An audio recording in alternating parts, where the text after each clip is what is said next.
देश की राजनीति में निषाद पार्टी के प्रमुख और यूपी सरकार में मंत्री संजय निषाद एक बार फिर अपने बयान को लेकर चर्चाओं में आ गए हैं। उन्होंने एक ताजा इंटरव्यू में अपनी राजनीतिक यात्रा और मौजूदा हालात पर खुलकर बातें की हैं।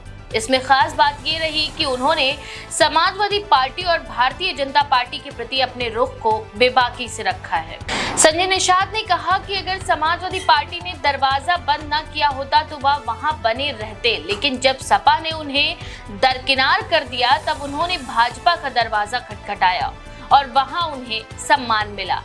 इस पर उन्होंने ये भी जोड़ा कि अगर भविष्य में भाजपा भी दरवाजा बंद करती है तो वे भगवान की शरण में चले जाएंगे और जो रास्ता वह दिखाएंगे उसी पर चलेंगे। उनके इस बयान से स्पष्ट है कि वे खुद को किसी एक दल से स्थायी रूप से बंधा हुआ नहीं मानते, बल्कि अपनी राजनीति को सामाजिक न्याय और निषाद समुदाय के हितों से जोड़कर देखते हैं। संजय निषाद का कहना था कि वे राजनीति में सत्ता के लिए नहीं बल्कि समाज के उत्थान के लिए हैं। अगर कोई भी पार्टी निषाद समाज को नजरअंदाज करती है तो वे उसके साथ नहीं रह सकते। इस बयान को लेकर राजनीतिक हलकों में हलचल है। विपक्षी दलों ने संजय निषाद की इस टिप्पणी को अवसरवाद बताया।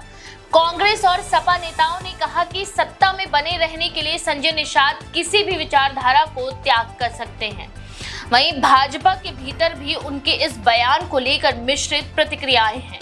कुछ नेताओं का मानना है कि ये दबाव बनाने की कोशिश है, जबकि अन्य इसे आत्मविश्वास और पारदर्शिता की मिसाल मानते हैं। इस बीच संजय निषाद ने यह भी कहा कि उनकी पार्टी लगातार निषाद समाज के हक और अधिकार की बात करती रहेगी। उनका मकसद है कि निषाद समाज को राजनीतिक हिस्सेदारी के साथ साथ आर्थिक और सामाजिक न्याय भी मिले। उन्होंने भाजपा सरकार की नीतियों की सराहना करते हुए कहा कि पिछड़े वर्गों के लिए जो योजनाएं बनी हैं उनका लाभ निषाद समाज को भी मिल रहा है। संजय निषाद का ये बयान ऐसे समय में आया जब यूपी की राजनीति में जातीय समीकरणों को लेकर नए गठजोड़ बन रहे हैं। 2027 के विधानसभा चुनावों की तैयारियों की पृष्ठभूमि में ये बयान भाजपा को भी संकेत देता है कि यदि वह निषाद समाज की उपेक्षा करेगी तो संजय निषाद विकल्प तलाशने से नहीं हिचकेंगे। हालांकि उन्होंने ये भी स्पष्ट किया कि भाजपा में उन्हें अब तक का सम्मान और भागीदारी मिली है और वे फिलहाल पार्टी के साथ मजबूती से खड़े हैं।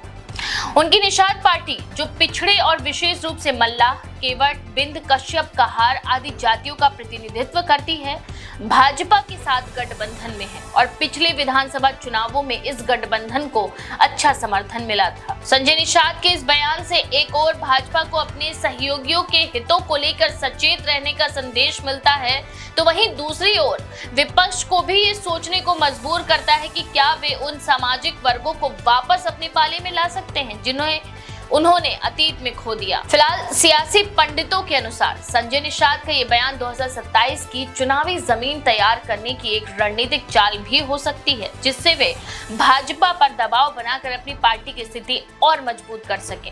हालांकि उन्होंने धर्म और ईश्वर के सहारे की बात कहकर ये संकेत भी दिया है कि उनकी राजनीति में बने रहना किसी भी दल की कृपा पर निर्भर नहीं है। कुल मिलाकर संजय निषाद का ये वक्तव्य केवल एक व्यक्तिगत बयान नहीं बल्कि यूपी की बदलती जातीय राजनीति की एक झलक भी है, जहां सहयोगी दलों की भूमिका और मांगे अब पहले से अधिक मुखर और निर्णायक होती जा रही हैं। आप इस बारे में क्या सोचते हैं? अपनी राय कमेंट में जरूर लिखें। ऐसी और भी खबरों के लिए देखते रहिए द पेज 19।